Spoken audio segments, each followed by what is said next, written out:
accept the presentation, we're just going to ask that you pass them up to the front, and we will pass them on to President Snyder and restart. And so on that note, I'm going to introduce Lou, so thank them very much for coming.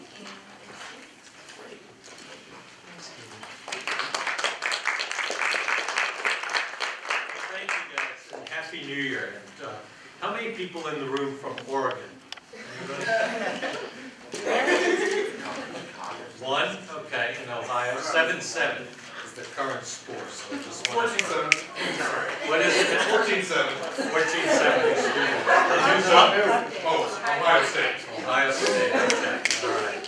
Well, thank you all for coming out tonight, and we are very happy to be addressing you. This is one group so far that I haven't had the chance to talk to, and so I really look forward tonight to the interaction and the questions and kind of getting to hear what's on your mind.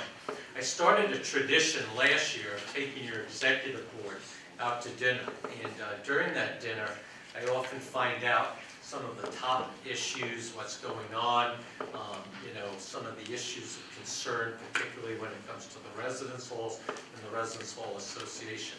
So I'm grateful for that input, and I want to thank them because they spend a lot of time, a lot of effort in really putting forward, I think, a really strong focus on the resident student body here as your leaders. So I want to thank them.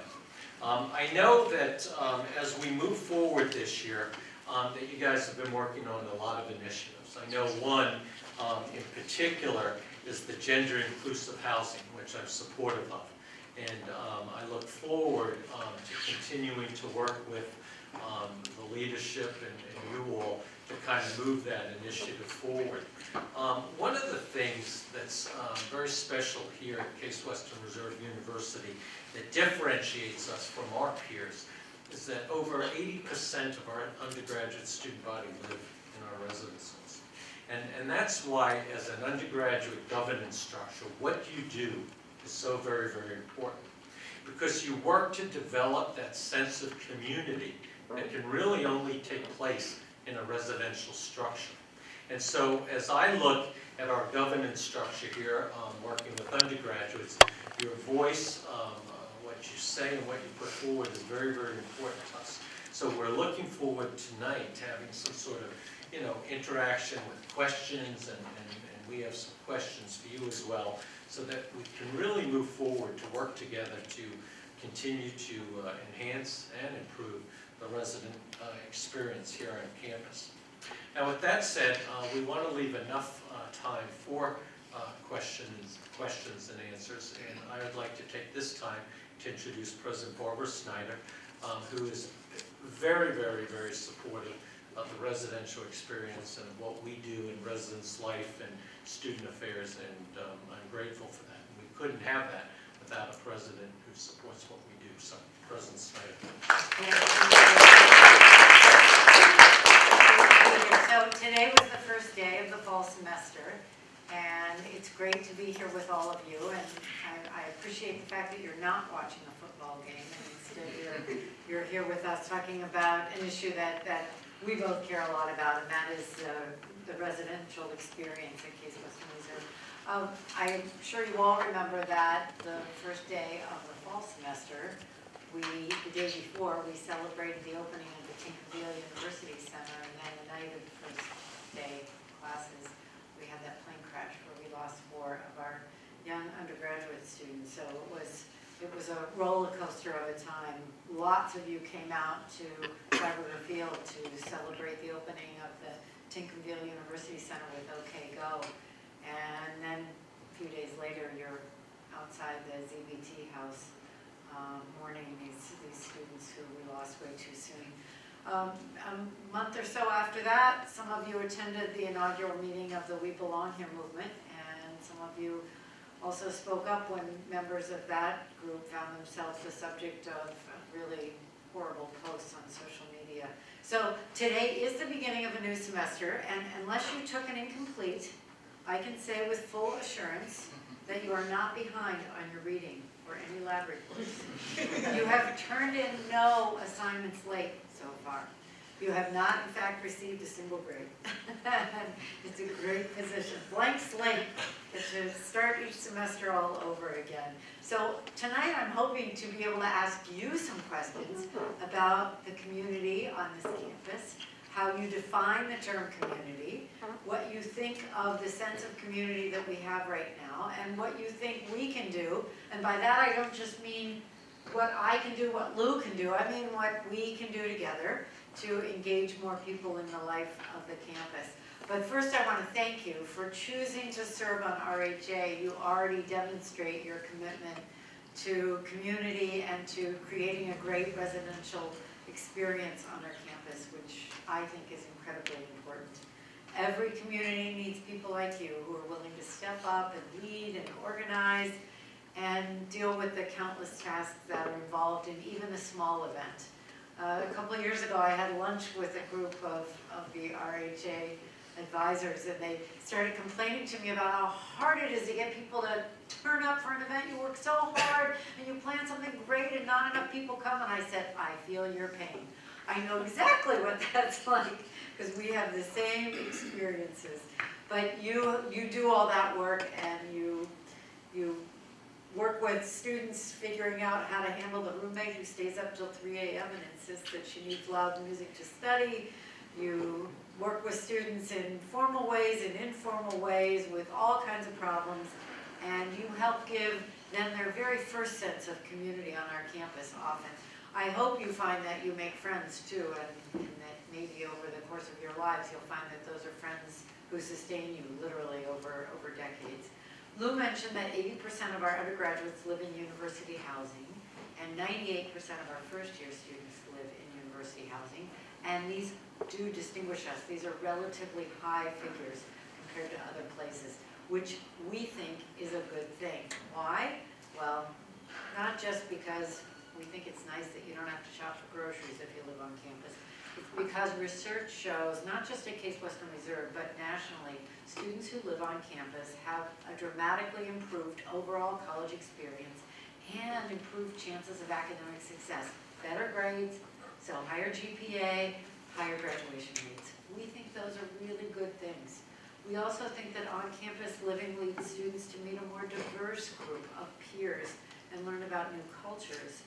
And it also, by the way, makes you more likely to pursue an advanced degree, which I hope some of you are interested in doing. Just to quantify this, in a 2010 study, researchers found that living on campus increased students' GPAs anywhere from 1/5 of a point to nearly a full point. So it really does matter. So I think it's great that you've chosen to stay on campus and that you're doing what you can to make the experience better. So my questions are about how do you define community? What do you think that you and we can do to make the residential experience better? I'm happy to take your questions, but would love to hear from you about that. So who wants to answer my questions first? I know you thought you were asking the questions, but no.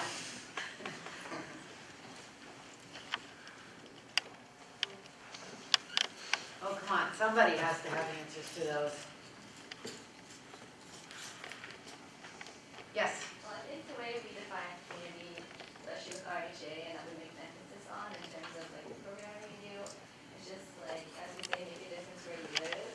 So we really try to make just like everyone feel comfortable with one another, whether it's like your roommate, your floor mates, your suite mates, and just like comfortable where you live, comfortable interacting with everyone else, and then feeling a sense of like belonging, I would say, especially for the first year halls, they have the different community colleges, and then the top of the hill, bottom of the hill. Like you get a sense of pride of where you live. So having like a sense of pride or something to belong to kind of makes you feel like you're a part of something. So that's like the community you're with.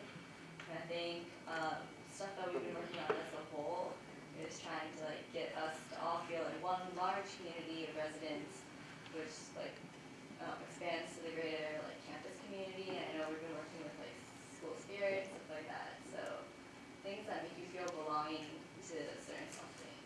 So that's a great definition of community. And of course, making a difference where you live is where it always should start. And obviously you all believe in that.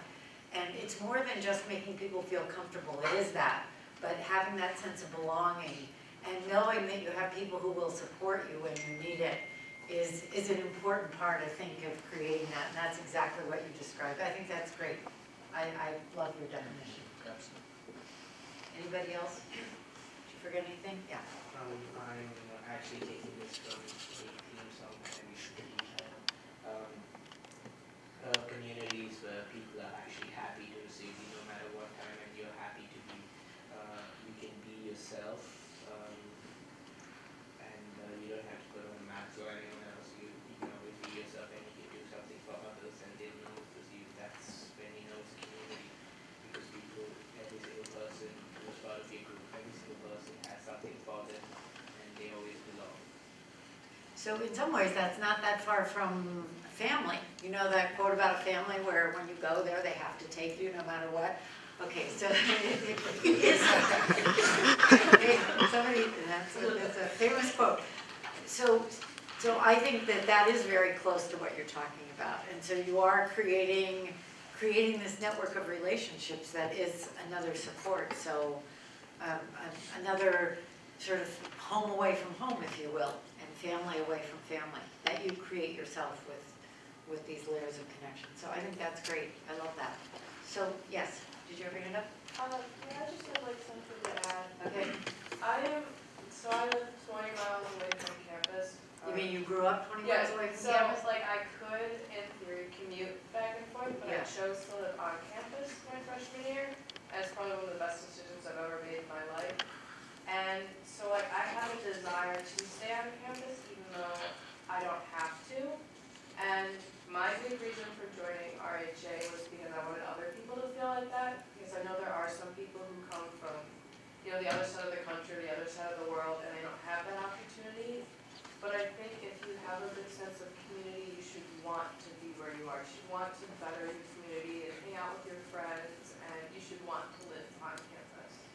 Well, I love your description of your experience. I talk to parents of prospective students, and occasionally I talk to parents of prospective students who grew up around here, like you did.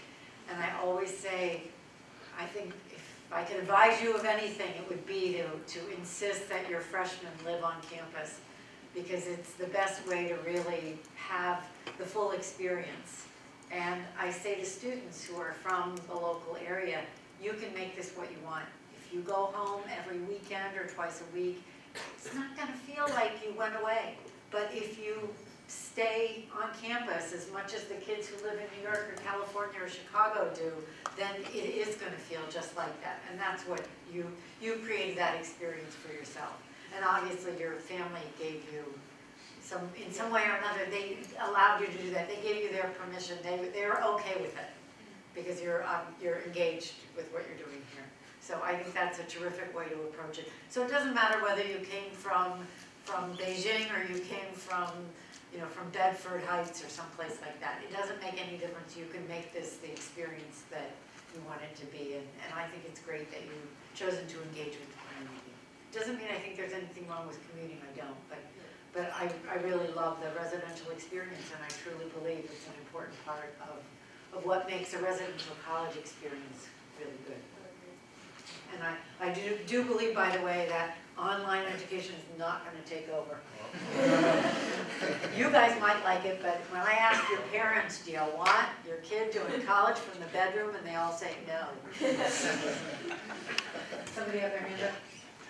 Yes. So, I mean, I think it's been touched on quite a bit with what everybody's been saying, but community doesn't necessarily have to be where you live. That's true. I personally define it as bringing people together, and that could mean whether it's in a group that you're doing an activity, whether it's a sport, whether it's a club, whether it's a fraternity, a sorority, whatever it is. It's that sense of networking and bringing people together for a common cause, and that's really what kind of makes campus so powerful, having all those organizations that people want to go to, not just the fact that you're living with other people. So there are layers of community, and we like to talk about the campus community, and we hope there are some things that unite all of us who are part of Case Western Reserve. But we recognize that there are communities, there are Greek communities, there are USG's a community, RHA's a community, sports teams might be another community, and you talked about having pride in what you're doing, and I think that's a big part of what you're sort of defining in those layers of communities that you're engaged in. So we hope that people don't find just one community, but we do think it's important to have at least one community. And I think starting where you live is actually a really great place, even though it shouldn't end there. I hope that students will find other places where they feel like they belong, where they feel like other students will support them, and other people will support them too, not just their peers, but that's really important too. But what you said is so important as well. How do you weave those communities together for the greater good? You know, it's like when I spoke to the RAs the other day, I talked about the Student Affairs Strategic Plan and Goal 2 and Goal 3. Goal 2 is build community pride.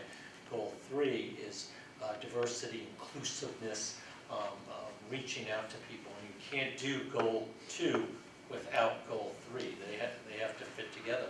And everybody has to feel included, feel welcome, and be heard. So that's great. So what can we do to make it better? When you think about, well, I'm sure you don't think it's perfect, right? Because nothing ever is. But what can we do to make it better? And what things can we do, the administration? Also, what things can you do? What things can we do together? I'm sure you've done a lot about that. I mean, like, the gender inclusive housing is one thing. That's a great one. So obviously you've given a lot of thought to this. But sometimes they're big things, sometimes they're small things. So what do you think? What are among the most important things? How do you like the transitional model of housing, which is what we have, which means you start out as first years in the colleges and gain more independence. Your sophomore year, you go to the north, and then you have the opportunity for the village, and now the new building coming online with a lot more independence. How do you like that? Does everybody know I lived in the village for my first 6 months? Building 4. And what did I get, 4 weeks? I only got 4 weeks. Students living there now, And I should tell you that I had not officially started yet. So my picture had been once in the Observer, but students did not know who I was. So I'm not kidding. Most students had no idea who I was. I think they thought I was somebody's mother, you know. To be quite honest, I hated living with a roommate. Like, when I first got there, I was like, this is gonna be terrible. Did you have your own room growing up? Yes, I did. I'm sorry, I'm spoiled. So like, I didn't like the idea of like sharing a room with some person I'd never met, or like sharing a bathroom with 40 other girls. It was like crazy. But looking back on it, I think it was the best way to move people out of, you know, living under their parents' roof, because you have responsibility with having a roommate. But then you have you like kind of move out of it, you still have responsibility with, you know, 6 other people on the north side and the south side. You do have your own little space, but you still have communal areas. And so that's kind of transitioning into you eventually getting your own place, your own apartment, out of the village, like that again. I think it was a great progression. Right. I just don't think everyone always sees it like I At the did moment. freshman year. You're just like, this is terrible, I can't wait to leave, but then you go back and you're like, no, that was kind of nice, like, it's good. You had your hand up. Go ahead. Yeah, I think I saw you next. I'm a freshman, so looking from the opposite perspective, I can see how the community bathrooms and everything, like, I really thought I was gonna hate sharing the bathroom with so many girls, like she said, but you really kind of bond over it, so it really isn't that bad. Is that sort of shared suffering in a way? Just want clarity around that. Yeah, and we share this floor. I'm on a co-ed floor, so living with boys is a different experience, and they kind of leave a mess sometimes. And it kind of, you bond over that, because you yell at the boys to pick up their mess. You kind of become their mother. No stereotypes, not all boys are messy. There's like a few. Not all girls are neat. Yeah, I've seen some Catherine. But I kind of like the transition housing, because I was able to meet so many people Yeah. that I wouldn't have met. And then I'm kind of living with all the people from my floor next year in the transition housing, so we're going to take the next step together. So we generally think that this progression is a good thing. Somebody else over here. Yeah. Yeah, like my question was actually in the very beginning when you said like you lived in the village. I was like wondering, did you get the meal plan too? So I didn't actually usually get the meal plan, and I rarely, occasionally, would eat at Leutner, but I did not get the meal plan. Because when I was up here, I was doing meetings, so I was mostly going out to, breakfast, lunch, and dinner. I was visiting. So, yeah, no, I did not get the meal plan, but I have eaten in Leutner a number of times. And Do they know you're coming? Do they know you're coming? just, drop. Hey, what the element of surprise, it's no fun if you, and actually, I will tell you one of the most wonderful things about living in the village, and it's not building 4, although I'm very partial to building 4 if you're living there now. It is that I got to see how great the housing was, because that housing just opened in 2005. So this was in the very beginning of 2007. And I was impressed with how well the students took care of the space and how neat they kept it. One of the nights I was there was a big pizza party where they made their own crust and flour. There was just a film of flour when they were in the common area doing that. And they cleaned up everything. I mean, it was really amazing. I was really, truly impressed. And I've been back to that common room in Building 4 many times because I used to do a series of events there, and I still am impressed with how great the housing is, the quality of the housing. So I think students do a great job. So what it proves is if you give great quality housing, students will live up to that and take really great care of it. And I was truly impressed with how our students did that. Yes. I'm a senior, and so I've been through the whole transition housing all the way So where are you living now? RHA. Okay. And I'm surprised, I guess I never thought about it when I first came here, about the progression of life skills I would learn from being a first year on the meal plan, just doing my own laundry, to being a second year and starting to do food, to being a third year and going off a meal plan, and now doing all these different things. My sister went to a school that didn't have that kind of housing. She lived in her own house all 4 years, on a meal plan all 4 years.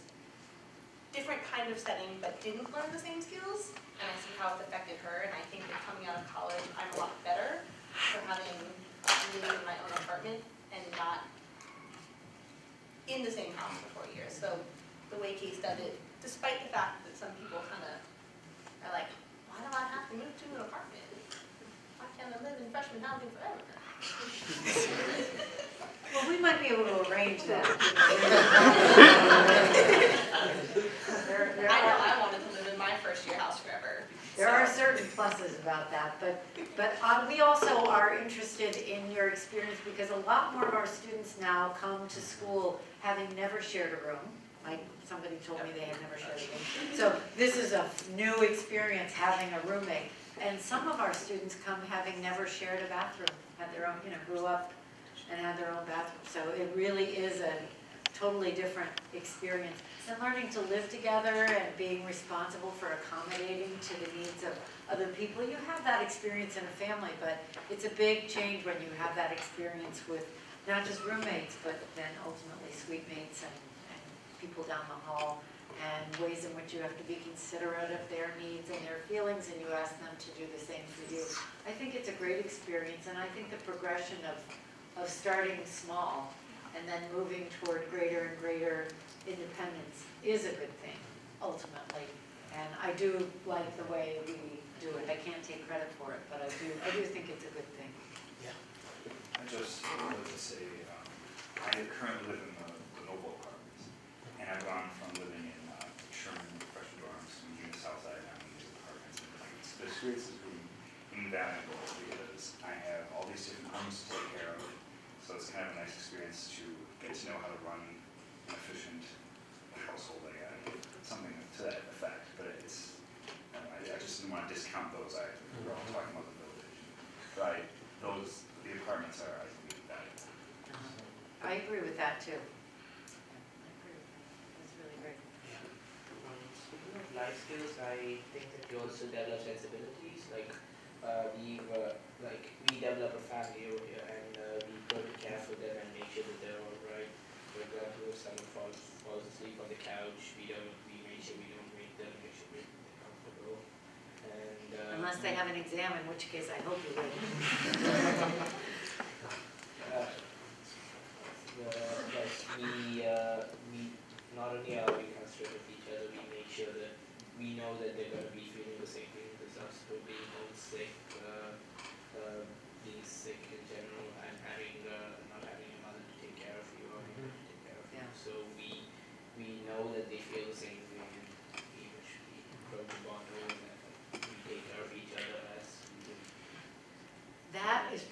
single most important thing Absolutely. we like to I was hear. just gonna say We that. take care of each other. I mean, we think we're part of that too, but we think it's great that our students do look out for each other. And I think that parents, when they leave their 18-year-olds, in some cases 17-year-olds, here with us, they like the thought that, because they've met the upper level students, they like the thought that there is that sense that students will watch out for each other. And I think they feel better about that. I think that is, it's a great thing to think about how you do that and how you watch out for each other and how you want people to watch out for you. And that culture of care, Yeah, because exactly. that's what community really is about, isn't it? How we care for each other. Well, nobody's saying what we need to do better. Come on, you guys must have a lot of things you think you could do better. Yes. Thicker walls. Thicker walls.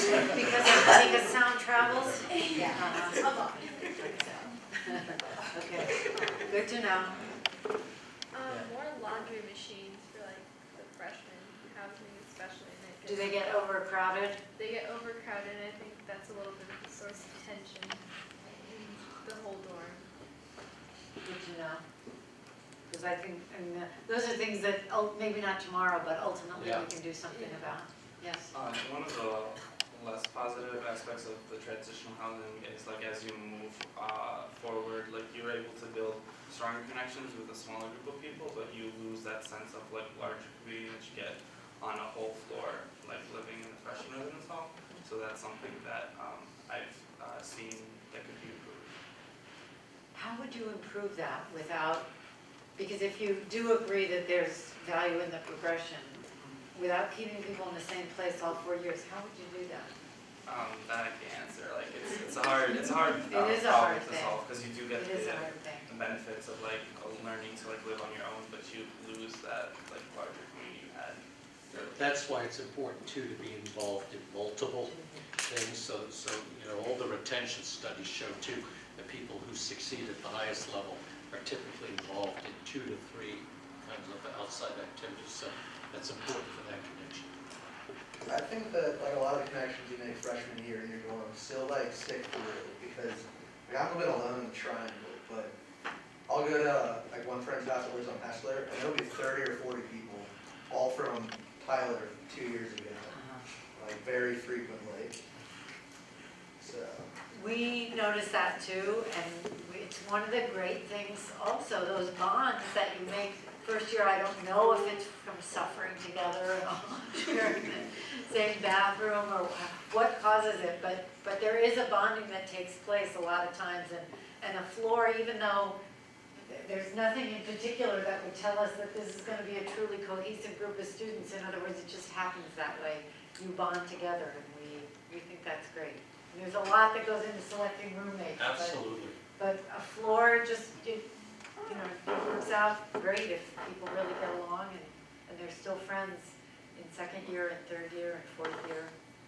So we love to hear that. Yes. With all the floors having their own community, I'm the piano chair from my committee, so I was going around putting all the door things on all the doors, and I just really noticed the differences in all the floors, like how they've all built their own community. The girls' floors tend to have like cute little decorations everywhere, and the boys have their different decorations. The colored floors just tend to have like a lot of people out, I've noticed, but it's just different how like all those floors have kind of developed their own style.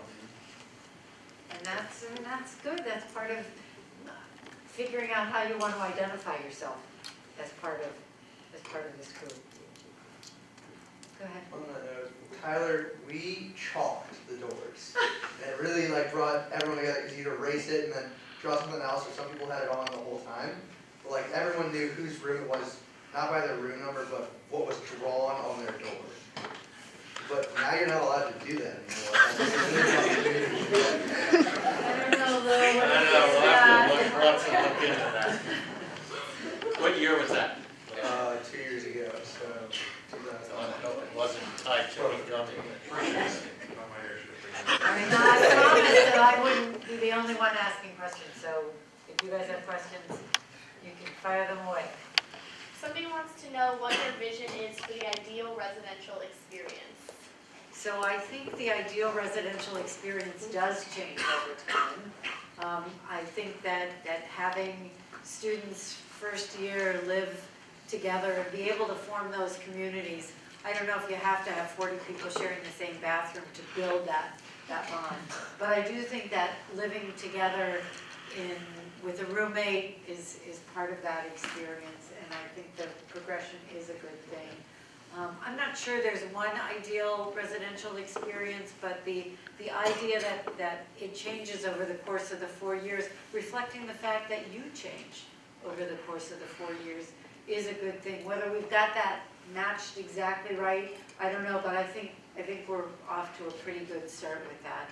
And I tell people, of course, I'm biased because I'm president of Case Western Reserve, but I think our upper level undergraduate housing, the Village at 115, is among the very best upper class undergraduate student housing in the country. It offers a huge variety of options, from singles to these huge multiple apartment units. I was amazed at how different they all are, and the range of choices that we give students in there.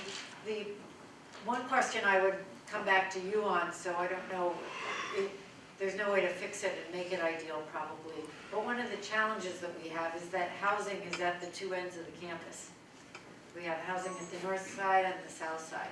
And when I lived in the Village at 115, I thought, oh, this is so great, why would anybody want to live anywhere else? And now my house is right across the street from the tennis courts, so I'm on the south side. And of course I see all the virtues of the south side, and I frequently, not now, but in this weather, but frequently when the weather's nice, we walk from our house on Harcourt, right across from the tennis courts, to Little Italy. So I walk right through the South Campus. I see people sometimes. Sometimes they don't know who I am. Sometimes they do. But I love the South Campus too, and I think it has a lot. It has its own personality too. So I don't know if there's an ideal, but I do like the way ours changes over the course of the 4 years. If I had to redo the housing, I would air condition all the housing. Because when I am there at move-in day, this year was fine, but some years when students have moved in, it's been in the 90s and very humid.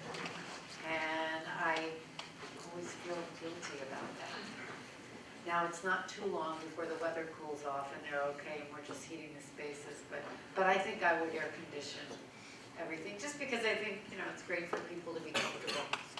So I would definitely do that.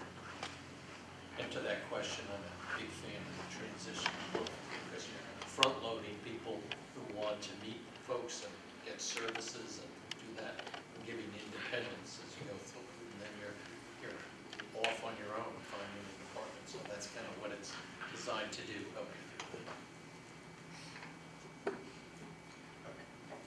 Someone would like to know what exciting events and changes can we expect to see for the upcoming semester? So we've got lots of great things coming on, lots of great speakers coming to campus.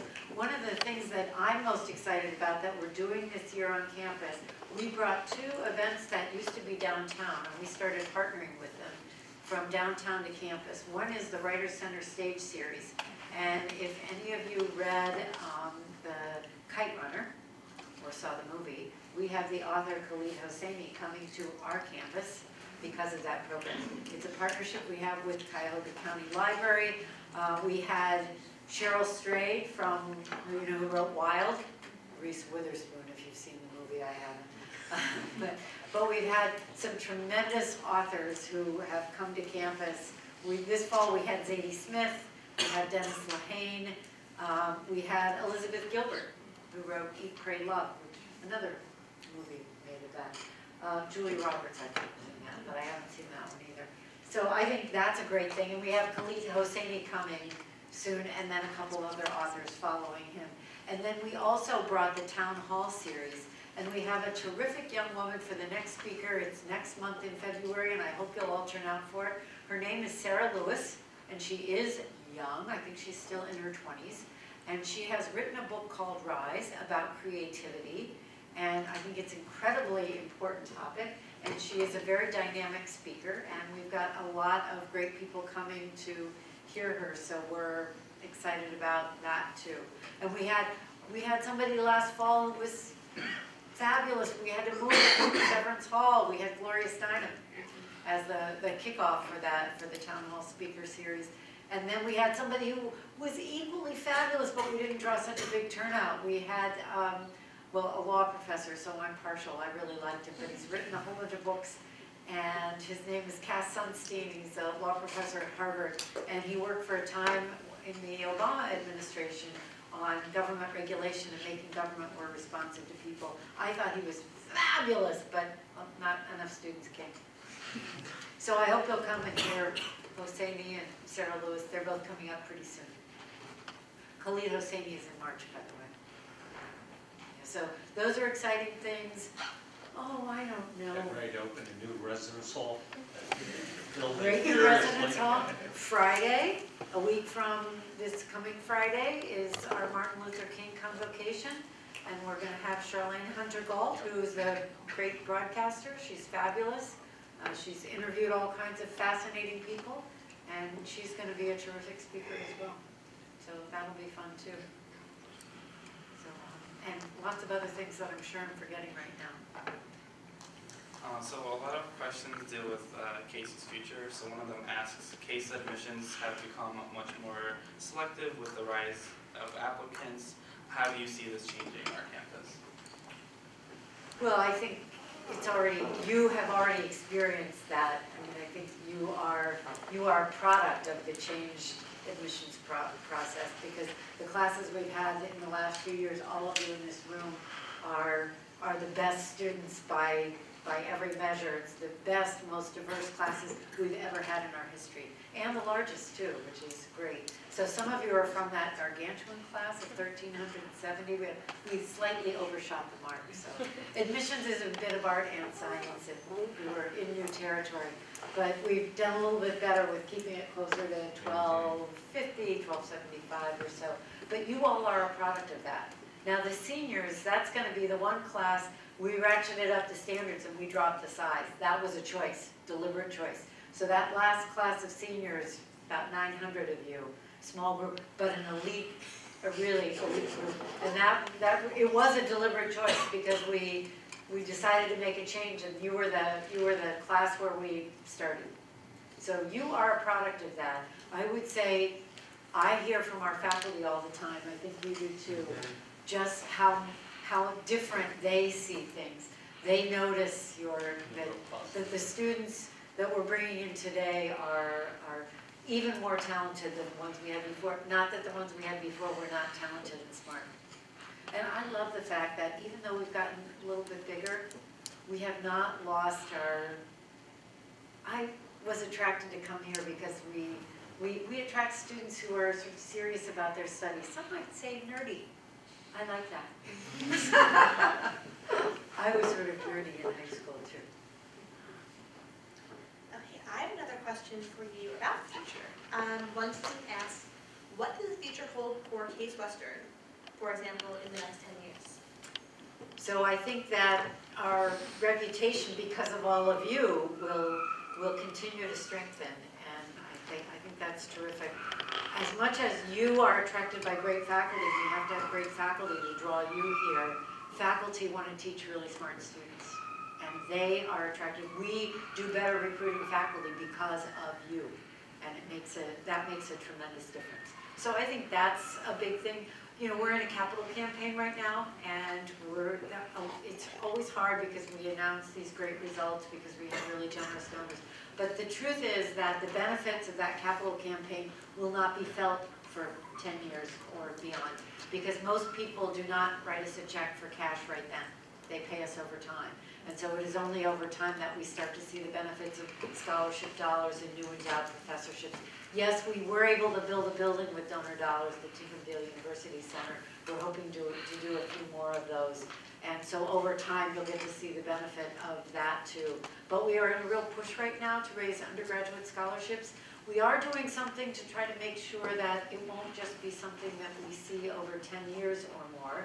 Those would be endowed dollars where they give a big gift and then it earns income and that funds scholarships. We're doing something, we're experimenting with something that we call term scholarships. So instead of saying to a donor, would you give us $1 million and then we'll put it in our endowment and let it earn income and use that income to fund a scholarship, we're saying, give us $100,000 and you can fund one student $25,000 a year for 4 years.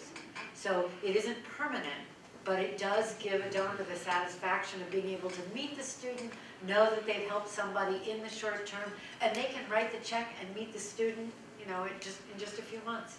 So we're excited about what that's going to mean too. It is an experiment, it's something new. Previously, we really were all about raising endowed dollars for scholarships. So we'll see how that goes. We've only just launched with the relaunch of the campaign in our bigger goal. So I think that will be a good thing.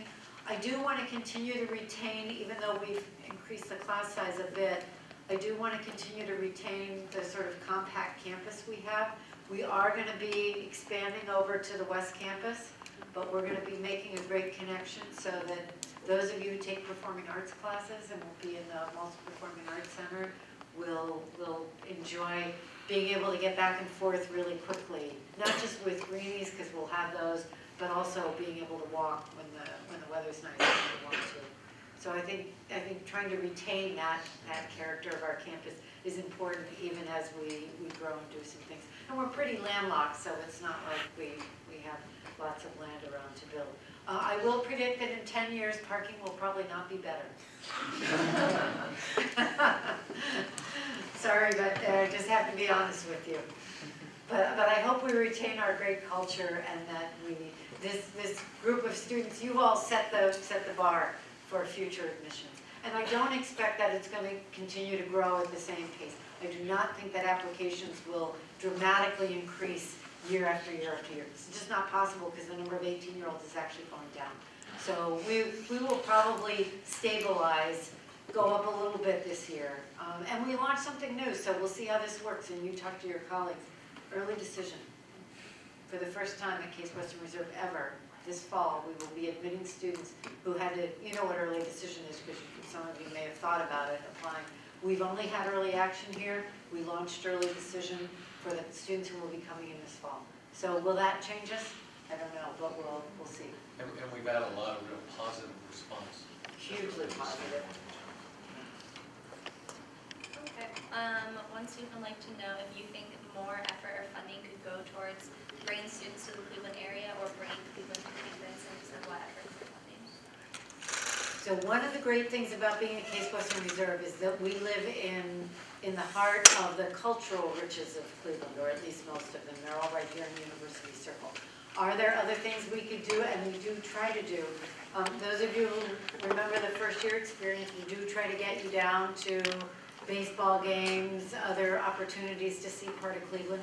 And because you can use your ID to ride the Healthline downtown or the RTA, you can get absolutely anywhere.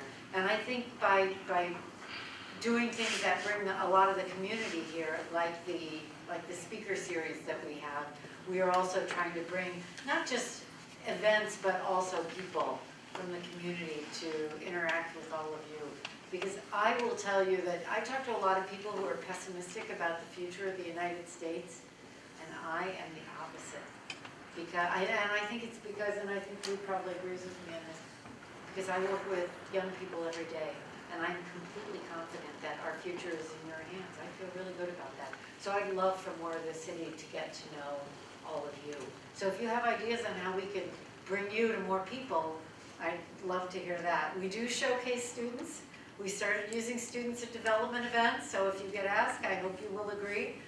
We have students who are part of the Turning Point Society, which we revived when I first came back to the university. So we have student volunteers who actually help us work our development events. We don't have enough staff to do the number of events that we do, so we couldn't do it without them. We've taken students on the road. We do an event that has been the last couple of years focused on things going on at ThinkBox. So we've taken students who created things in ThinkBox to San Francisco and the Computer History Museum. And I think the students who've gotten to do that have enjoyed that. When we launched our campaign, we did a big event and we invited students, and we invited all of you to be with all of our donors when we had OK Go. Now, I'll tell you, our donors, a lot of them didn't know who OK Go was. I had to tell them, but a lot of them came anyway. When we launched the campaign a few years ago, we had the Goo Goo Dolls. And so they're a little bit 80s, so maybe you don't all know about them. But we had, some of our donors were there that night, and it was a little loud for them, but we had a place for them to get away from a little bit of the noise.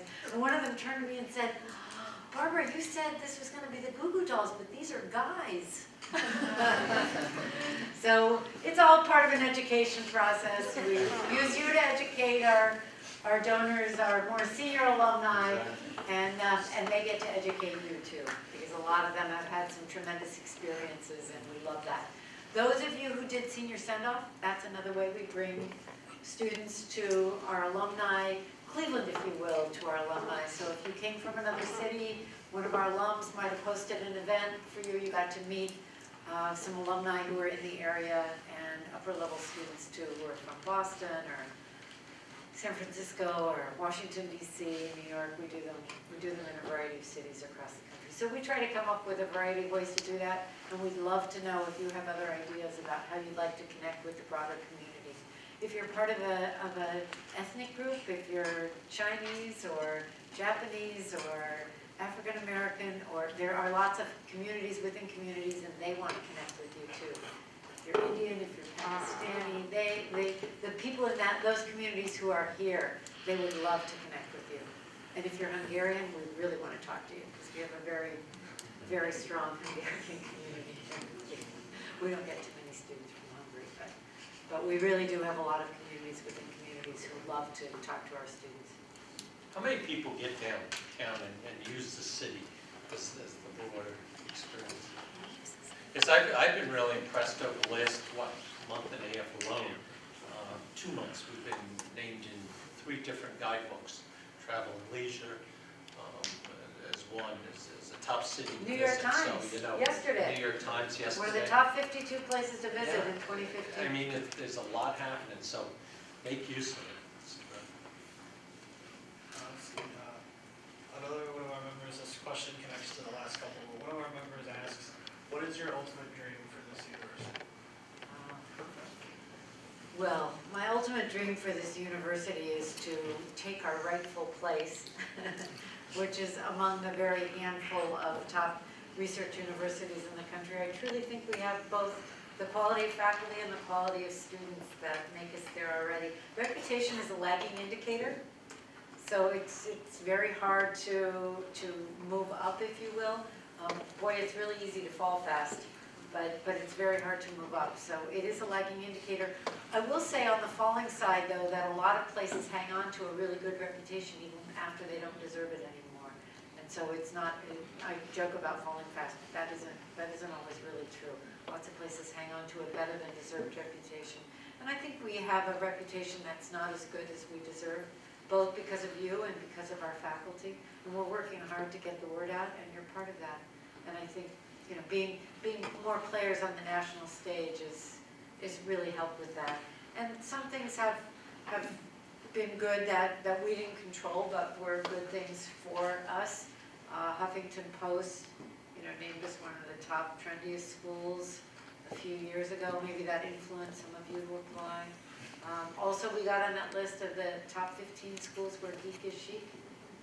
So, we always knew that in case it was nice to be on the list with MIT and Caltech and Johns Hopkins, University of Chicago. I mean, some really very good places that we were on with. So Business I love that. Insider this year picked us in that top 20 list of places that have intense academic focus, but the students have balance. And that's a terrific list to be. Yeah, we want you to have fun, have a life too, but study hard. And I know with our faculty, you do study hard, because they have rigorous expectations. So I think to take our rightful place is the best thing. And I think in the short term, for me, I think I share the goal that Lou has designed the Student Affairs Strategic Plan route, and that is building an even stronger sense of community.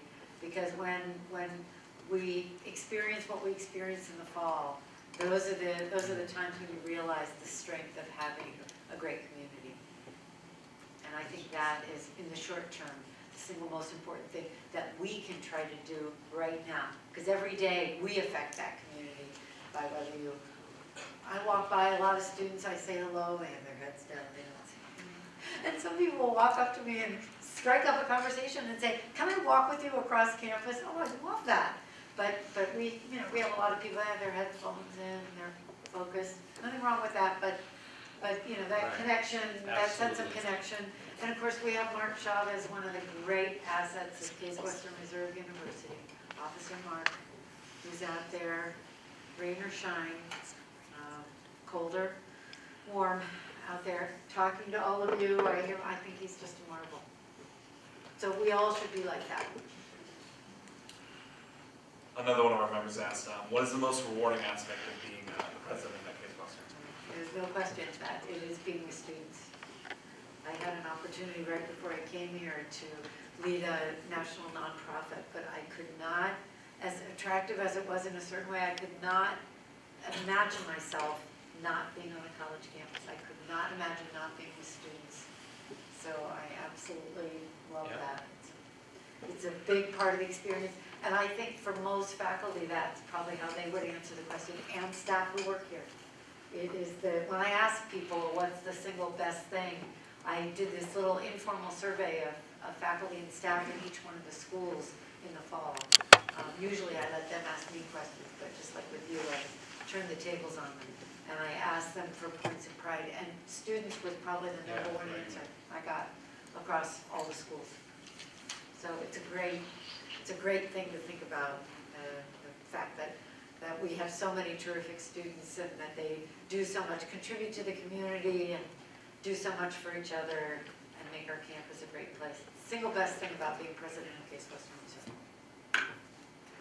And it didn't take any effort for me to get here at 9:30 at night. It's lightning. With that being said, someone else wanted to know what is the most stressful part of your job? So, What's that list? yeah, we, like any campus, we have our challenges. So I would say one of the stresses is the rapidity of change in higher education and trying to always make sure that we are ahead of that